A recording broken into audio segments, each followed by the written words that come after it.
গোটা পৃথিবী এখন একটা বলা যেতে পারে ট্রানজিশনাল পিরিয়ডে আছে।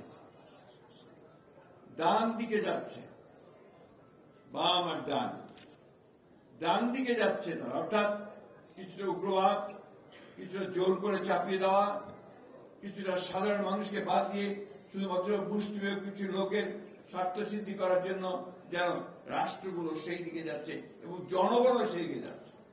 কারণ সাম্প্রতিককালে যে ভোটগুলো হয়েছে, নির্বাচনগুলো হয়েছে, সেই নির্বাচনে আমরা দেখলাম যে এমন এমন ব্যক্তি নির্বাচিত হচ্ছেন যারা ঠিক জনগণের পক্ষের লোক নয়। আজকাল তোমরা খেয়াল করে দেখবে যে আলোচনা হয়, যে কথাবার্তা হয়, সেখানে সাধারণ মানুষের কথা খুব কম থাকে। আমাদের দলের প্রতিষ্ঠাতা, যার আদর্শের উপর ভিত্তি করে তোমরা ছাত্র সংগঠন করছো, ছাত্র দল, তিনি কিন্তু পুরোপুরি ভাবে ওই সাধারণ মানুষের মানুষ ছিলেন।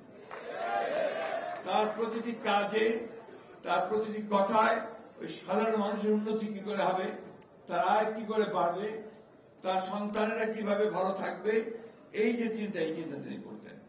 যার ফলে তিনি যখন গণতন্ত্রে ফেরত আসলেন, ঠিক ফেরত আসার পরে প্রথম কাজ যে নিয়েছিলেন সেটা হচ্ছে অর্থনৈতিক সংস্কার।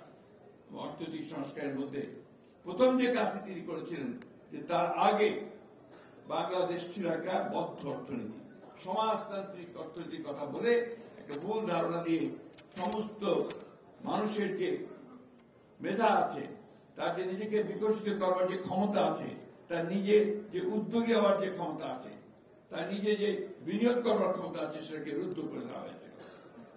শহীদ প্রেসিডেন্ট জিয়া রহমান সেটাকে পরিবর্তন করে বেসরকারি খাতে বিনিয়োগ, মুক্ত বাজার অর্থনীতি চালু করেছেন। ফলে কি হয়েছে, অর্থনীতিতে একটা নতুন ধারা, একটা নতুন ধারার সৃষ্টি হয়েছে, যে ধারার মধ্য দিয়ে উৎপাদন বৃদ্ধি পেয়েছে, মানুষের আয় বৃদ্ধি পেয়েছে, দেশের অবস্থা পরিবর্তন হয়েছে। কৃষিতে তিনি বিপ্লব করেছিলেন। শেখ মুজিবুর রহমান সাহেবের সময়ে তাদের দুঃশাসনের কারণে দুর্ভিক্ষ হয়েছিল, লক্ষাধিক মানুষ না খেতে পেয়ে পড়ে গিয়েছিল। অথচ শহীদ প্রেসিডেন্ট জিয়া রহমান সাহেব রাষ্ট্রপতির দায়িত্ব নেওয়ার পরে অতি অল্প সময়ের মধ্যে খাদ্যে উদ্বৃত্ত হয়ে গেল আমরা। এটা শুধুমাত্র তার যে বিপ্লবী চিন্তা ছিল, যে কৃষি বিপ্লব, শ্রমিক বিপ্লব, সেই কৃষি তিনি সফল করেছিলেন। তিনি নিজে গ্রামে গ্রামে ঘুরতেন, রাস্তায় রাস্তায় চলতেন। এটা ছিল তার খাল খনন কর্মসূচি। আরেকটা কাজ ছিল যেটা নিয়ে সেই কাজগুলোকে এগিয়ে নিয়ে যেতেন, অর্থাৎ দেশের উন্নয়নের জন্য, মানুষের কল্যাণের জন্য, মানুষের অবস্থার পরিবর্তনের জন্য সেই কাজগুলো তিনি করেছেন।